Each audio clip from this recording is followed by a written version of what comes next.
Bonjour. Allez, j'avais envie de vous faire une petite vidéo. Ça fait quelques temps là que j'ai pas fait de vidéo et ça fait quelques temps que je m'exprime pas vraiment devant la caméra.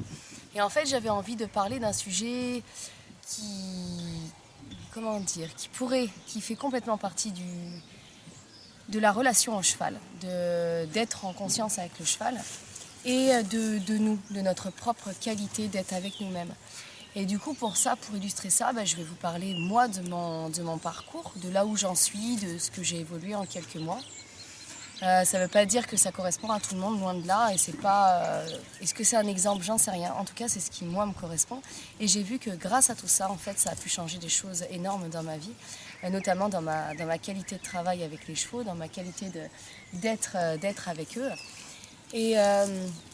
Donc voilà, c'est pas forcément l'exemple à suivre. Après, il y a peut-être des petits bouts qui peuvent être intéressants pour certains, je sais pas. Après ça, ce sera à vous de juger. Alors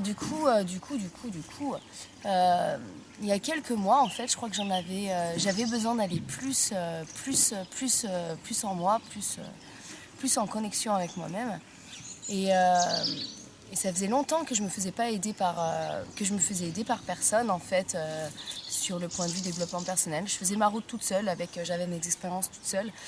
J'étais toujours en connexion assez forte avec moi j'appelle ça avec la vie. Mais c'est-à-dire quand je montais à cheval, je sentais que allez là il y a ça à faire, il y a ça.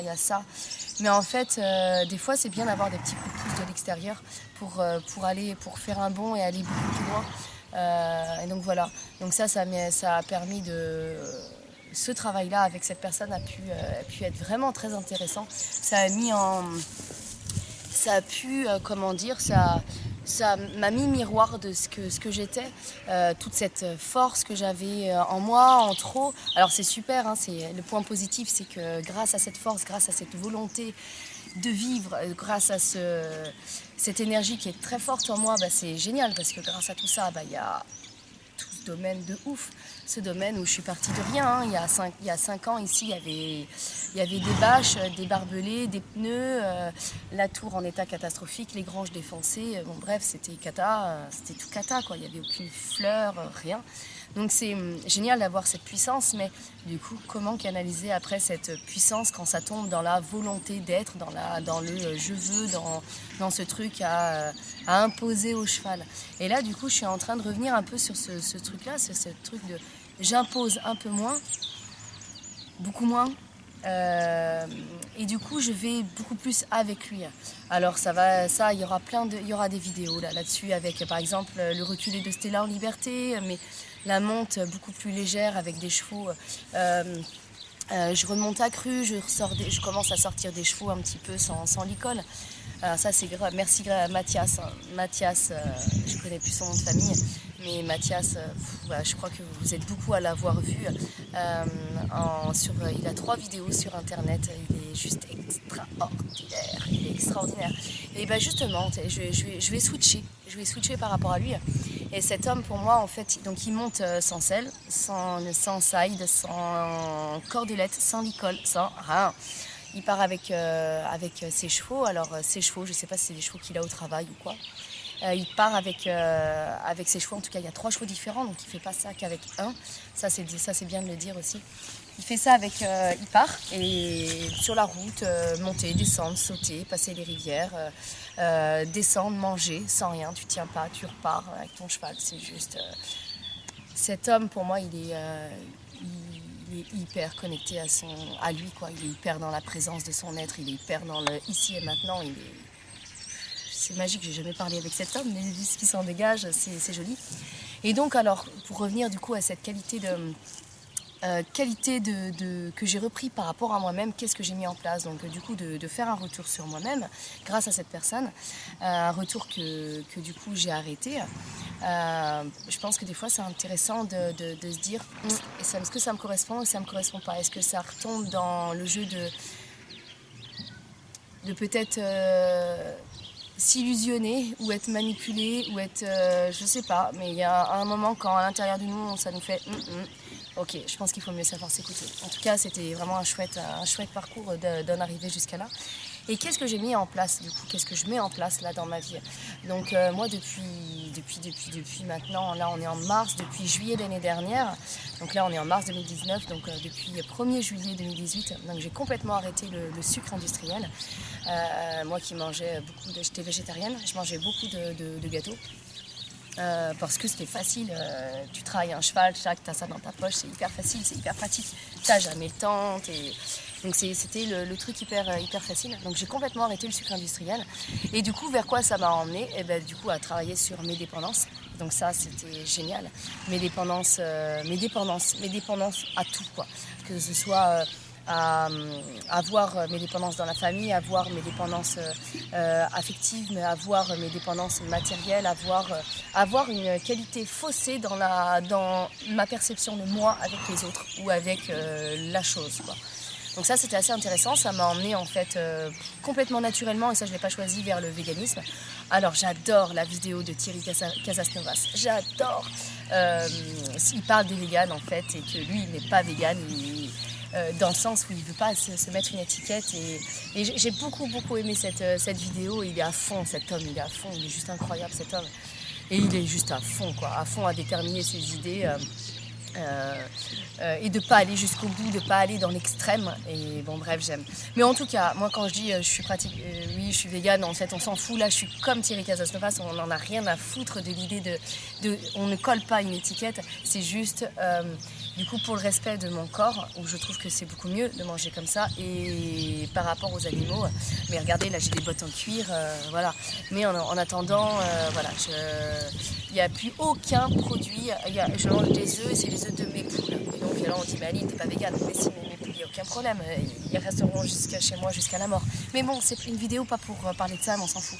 Mais le fait du coup de recaler son alimentation vers quelque chose qui nous correspond, donc c'est-à-dire moi, quelque chose qui me correspond, donc j'étais déjà végétarienne, donc de ne manger plus aucun sucre industriel, d'être du coup maintenant sans gluten, mais c'est passé tout naturellement ce truc-là. D'être végane sans gluten, c'était logique. Et je mange plus du coup de céréales et plus légumineuses. Ou des céréales, mais c'est genre farine de riz quand je fais des gâteaux. Bon bref, c'est une alimentation dépourvue avec le moins de conséquences inflammatoires pour mon corps et de toxicité sur mon corps. Je vais loin dans tout ça, mais du coup je vois qu'au niveau de l'esprit c'est hyper apaisant en fait. Ça a un rôle sur notre qualité d'être énorme. Et en fait aussi, pour rejoindre à ma qualité de présence avec les chevaux, j'ai accepté pour moi enfin de m'accorder du temps, pour m'accorder du temps tous les jours pour faire du yoga, des méditations. Pour revenir, alors déjà je prenais du temps maintenant pour préparer mon alimentation, mais vraiment mettre ça en place pour retravailler le corps, parce qu'on veut un corps allégé pour monter à cheval, un corps sans tension, un corps pour essayer de sentir chaque perception de notre cheval. Et pour ça en fait je pense que c'est important de revenir vers un réalignement et vers une conscience de notre corps, c'est-à-dire comment tu sens tes épaules. Par exemple là, au jour d'aujourd'hui, en mars, le 11 mars, j'ai par exemple mon épaule qui est bloquée. J'ai une épaule figée, gelée, comme on appelle ça en médecine chinoise, en shiatsu. Et du coup, c'est génial de pouvoir venir travailler cette ouverture-là et voir à cheval qu'est-ce que ça vient compenser, le fait d'avoir cette épaule comme ça. Donc voilà, je trouve ça très intéressant en fait de mettre en place des techniques du coup de yoga, de tout ce qui est pilates, de qigong, de revenir juste à une pratique on peut changer de mode de pratique, mais surtout s'accorder un temps, comme moi qui me fait du bien, m'accorder un temps tous les jours pour me dire voilà, je commence ma journée, alors que j'aille nourrir mes chevaux, mais j'ai un temps dans le début de ma journée où je reprends les douches froides pour stimuler le corps, stimuler le système immunitaire. Douche froide, yoga, évidemment je fais le hall pulling, ça aussi vous chercherez sur internet s'il y a des choses qui vous parlent ou quoi, ça c'est au sujet des dents. En fait c'est d'apporter l'attention qu'il faut à notre corps. Moi par exemple il y avait tout un déséquilibre au niveau des dents et clac, on va aller chercher quelque chose qui va venir porter en conscience, c'est-à-dire, là je pourrais dire porter de l'attention et de l'amour, par exemple dans mes dents ou dans mon épaule, et pour petit à petit en fait se libérer et d'être le plus, voilà, comme je disais, le plus aligné, le plus dans notre verticalité, comme je pourrais résumer les choses. Donc voilà un petit peu tout ce que je mets en place. Et en fait, c'est pas quelque chose qui me fait perdre du temps, bien loin de là. En fait, en faisant ça, c'est des choses qui au contraire, j'ai l'impression après que je vais beaucoup plus vite, je perds beaucoup moins de temps sur d'autres choses. Là, dans une journée, si je vous racontais tout ce que j'ai fait depuis ce matin, c'est énorme en fait, c'est énorme. Et donc voilà, ne pas avoir peur de perdre du temps. Et voilà, il y a des gens là qui expliquent ça, il y a des gens qui font de l'hypnose, là entre autres, je pense à cette personne-là, mais c'est juste une idée qui lance et qui fait des formations sur comment mieux organiser ses journées pour perdre le moins de temps possible. Et mieux organiser, c'est pas essayer de se dire je fais beaucoup jusqu'à épuisement, c'est faire toujours en accord avec notre corps. Je sais pas lui jusqu'à quel point en fait il va pousser sa formation, mais vraiment que c'est possible de faire plein de choses, mais avec une autre mentalité.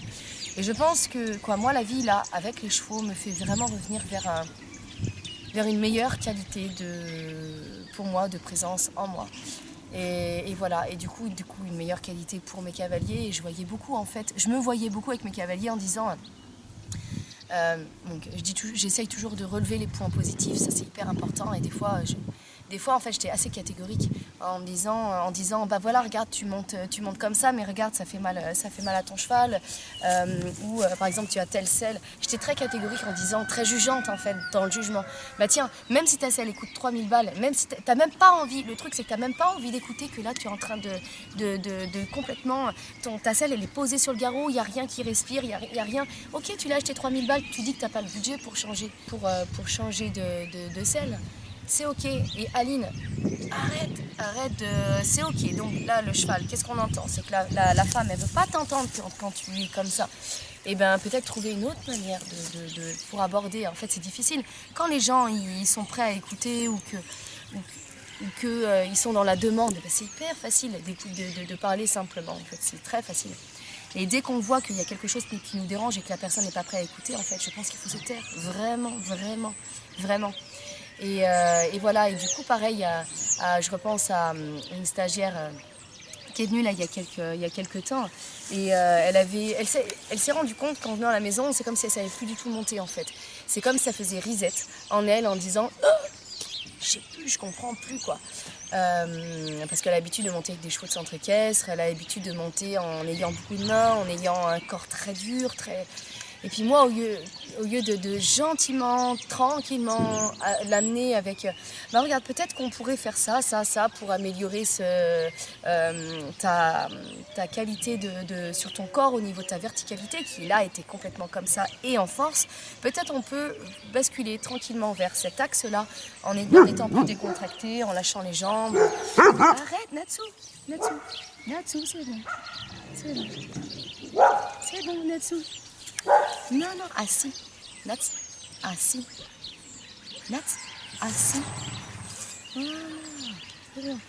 Et voilà, donc c'est en fait vous dire que tout le temps, on a amélioré les choses, et ce qui est génial, c'est d'en prendre conscience. Et tout le temps s'accorder ce temps de réflexion pour nous, parce que sinon, en fait, on est tout le temps à faire les mêmes bêtises, quoi. À aller toujours dans les vieux schémas et déprogrammer tous nos schémas, en fait, tout le temps. Toutes nos habitudes, tous nos schémas de pensée. Et clac, on en enlève un. Et clac. Et puis dès qu'on se voit retomber là-dedans, c'est pas un problème. Et que personne ne vous juge là-dessus. En disant, ben voilà, tu as de l'ego. Voilà, tu es dans la maîtrise. Voilà. En fait, dès que c'est quelque chose pour nous rabaisser, et ce que je faisais aussi, du coup, je pense encore à l'exemple de cette stagiaire qui était vraiment chouette et toujours dans le désir de bien faire pour le cheval, c'était ça.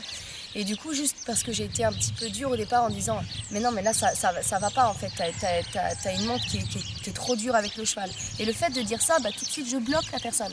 Et la personne, qu'est-ce qu'elle fait? Bah, elle se renferme en disant, après les gens ont différentes manières de réagir, mais voilà.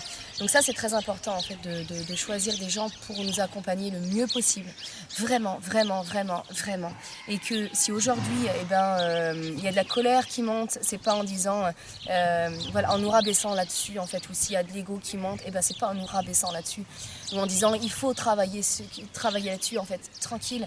Et le but c'est que nous, on fasse, que quelqu'un nous aide, ou que la vie nous aide, ou qu'un cheval nous aide, ou qu'un chien nous aide, ou n'importe quelle chose, nous fasse prendre conscience que ok, là il y a quelque chose qui n'est pas équilibré, là je surréagis, là je réagis avec de l'émotionnel, là je réagis avec de la colère, ou de l'ego, ou ça, ou là je ne suis pas assez patiente avec le cheval, ou je veux demander des choses en force avec mon cheval. Là ok, là je suis ok pour regarder ça. Et moi-même, en fait, ce qui est dur, c'est de nous-mêmes, de ne pas nous juger, en fait. Ok, c'est comme ça, là, maintenant, et le but, c'est de s'améliorer. Et je crois qu'il ne faut pas oublier une seule chose, c'est que même si on développe notre qualité de présence à nous-mêmes, d'être le plus présent à cet instant présent, il ne faut pas qu'on oublie qu'on est tous des humains en évolution. Si on était tous vraiment tout le temps connectés, là, maintenant, en fait, on serait des éveillés et notre expérience serait pas du tout celle qu'on est là maintenant. Et que là où j'en suis là maintenant avec mes incohérences que j'ai encore maintenant, encore mes blocages et encore toute cette belle lumière, toutes ces prises de conscience que je découvre, et que c'est pour ça que j'ai envie de vous communiquer tout ça. Tout ce que je suis, ça peut inspirer les gens. Et le but de faire des vidéos, en fait, c'est pas de dire « Oh, regardez, moi je fais ça, j'en suis là ». Non, on s'en fout, c'est d'inspirer. Et voilà, donc moi je remercie toutes ces personnes qui m'inspirent, et oh mon Dieu, et ça peut être des personnes, pas forcément que dans le monde du cheval, voilà, comme je parlais de Thierry Casasnovas, mais ça peut être vraiment tout autre, comme Jean Laval, j'aime beaucoup en fait, parce que pour moi, ça me paraît des gens hyper lumineux, et juste ça m'inspire. Et si moi je peux vous donner un tout petit bout d'inspiration comme ça pour vous dire que tout est possible, qu'on peut changer. Et le but, je vais rebondir là-dessus. On peut changer. Mais ce que je voulais finir ma phrase, c'est le but, c'est d'être toujours le plus en adéquation avec nous-mêmes. Ça demande un chemin. Donc voilà. Je vais terminer cette vidéo en vous parlant du changement. Le changement, en fait, ça vient pas comme ça. En disant, voilà, là, j'aimerais être comme ça. Bah oui, mais pour être comme ça, vers quoi on est inspiré, ça demande de faire des efforts sur nous-mêmes. Et c'est ok pour moi. Moi, je pensais que tout venait comme ça dans la vie, que c'était du talent, et que petit à petit, en fait, on pouvait tomber naturellement dans, par exemple, si je parle d'être végétarien, c'est tombé naturellement, de monter sans mort, c'est tombé... Natsu, viens là! Nats! Ça peut... Eh ben non, en fait, il y a aussi une certaine rigueur de vie, en fait, à avoir. Et d'aller... Voilà, c'est-à-dire pour avoir cette qualité pour revenir à nous, cette qualité dans les méditations, ça demande de la rigueur. Dans l'alimentation, je vous jure, vraiment, ça demande de la rigueur. C'est pas facile. Pour plein, c'est facile de se passer, par exemple, si je parle de mon expérience de sucre, pour moi, ça n'a pas été facile. De se passer de fromage, j'aimais ça, c'était pas facile. Mais en fait, c'est quelque chose qu'on voit vers quoi on a envie d'aller, chacun, et on a tous des chemins différents. Moi, c'est passé par là. Mais pour aller là, ça demande d'avoir une certaine discipline, de faire ça. Et petit à petit, dans le fait, par exemple, de faire du yoga, de réfléchir sur notre système de pensée, d'être en introspection. Mais en fait, des fois, ça peut paraître barbant en disant « Oh là là, j'aimerais bien une journée off » ou « Fuck, rien à foutre, envie de me foutre en colère ». Mais au final, quand on est dans cet état-là, à manger des choses qui sont pas ok, on n'est pas bien. Quand on est dans tout ce côté où on rumine des idées noires, on n'est pas bien. Et bien là, un tout petit truc là que je suis en train d'observer depuis quelques semaines, quand ça va pas, et moi là par exemple, quand je sens que ma journée, vous savez des fois, bon là il y a un beau soleil, c'est chouette, et des fois ça part, il pleut dehors, t'as juste pas trop envie d'aller dehors, tu te dis allez, tu vas aller nourrir les chevaux, tu vas être sous la pluie. T'as pas trop envie de ça, et puis t'as pas trop envie de te dire allez, j'ai 10 parages à faire aujourd'hui, bon voilà, des fois on est un peu comme ça, et là dans les moments où on est comme ça, allez, pour moi du coup c'est douche froide, du coup là faut se motiver un petit peu pour pouvoir aller sous la douche froide, et je mets tout en place après derrière, je me consacre 1 heure de yoga et tout ça, et sincèrement rien que de faire ça, tout change, tout on déprogramme beaucoup de choses. Donc voilà, petite vidéo pour vous dire que le monde du cheval, le monde de qualité, de présence avec le cheval, dépend beaucoup de notre qualité de présence à nous-mêmes. Et voilà. Mais en tout cas, je vous souhaite vraiment une belle route, un beau retour vers vous, d'être fier de vous vraiment, de tout ce que vous mettez en place, qu'importe là où on en est en fait. C'est une belle aventure de vivre cette vie. Et autant se donner les meilleures chances possibles. À tout bientôt. Merci. Loka samasta sukino bhavantu. Loka samasta sukino bhavantu. Loka samasta sukino bhavantu. Loka samasta sukino bhavantu. Loka samasta sukino bhavantu. Loka samasta sukino